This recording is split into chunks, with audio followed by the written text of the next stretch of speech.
walking robots, unmanned ground sensors and surveillance towers, and reconnaissance blimps abound.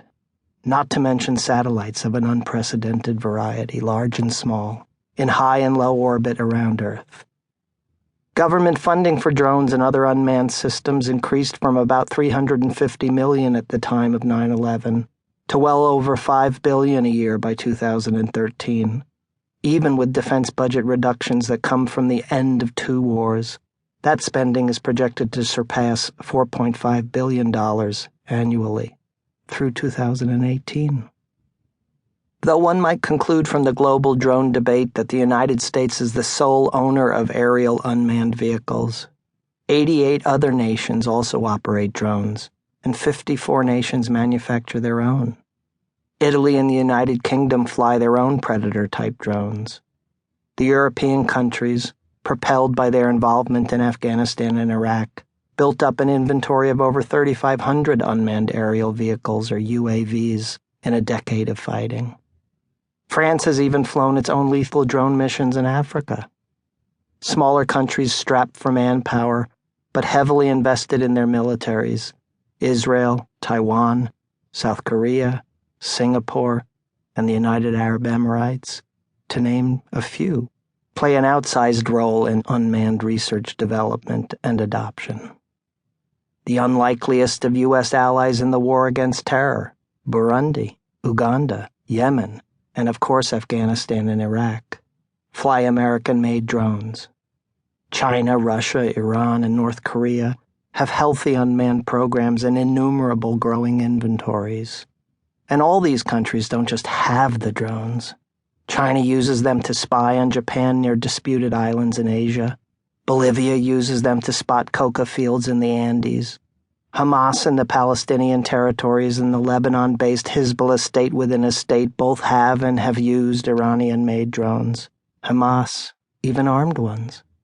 Even NATO ally Turkey pilots drones that increasingly cross its borders neighbors, American style. Meanwhile, the unmanned civilian market quickly evolves into law enforcement, scientific research, industrial and consumer services, education, and even entertainment. Border agencies and local police have begun emulating their military brethren and acquiring drones not just for bomb disposal and other dangerous missions, but also for intelligence collection and surveillance. UAVs are playing greater and greater roles in agriculture, in weather forecasting, in identifying and locating forest fires and oil pipeline leaks, in assisting archaeological and environmental research, and in relaying radio signals, and are increasingly present in businesses from real estate to journalism. Like the military, the civilian unmanned world is also not just in the skies. Rovers explore the planets and the universe. Unmanned undersea vehicles abound, whether the Jacques Cousteau sort or mini-subs like the one that discovered the wreckage of Amelia Earhart's airplane, lost for almost 100 years. Self-driving cars are almost in the rearview mirror. Google's experimental versions have already covered 500,000 miles under computer control. Wheeled and walking robots are no longer just the stuff of gladiator competitions and science fairs. They are increasingly smarter and more adaptive and flexible, and are now taking up regular jobs, dispensing medications and even teaching languages.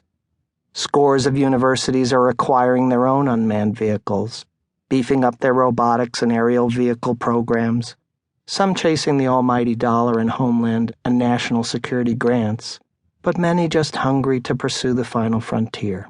And who hasn't seen the news stories about novelty drones delivering pizza, about Facebook buying its own fleet of internet-in-the-sky drones, or about the promised fleet of Amazon super primes supplanting the Postal Service and UPS? Civilian technologies and potential commercial applications have expanded so much and so rapidly that it is no longer the military that is driving technology development in this field, not even after a decade and a half of war. To many, this is just the arc of the future, with efficiency and a level of network interconnectedness merely paralleling the Internet of Things, a set of machines literally doing the repetitive and dirty work.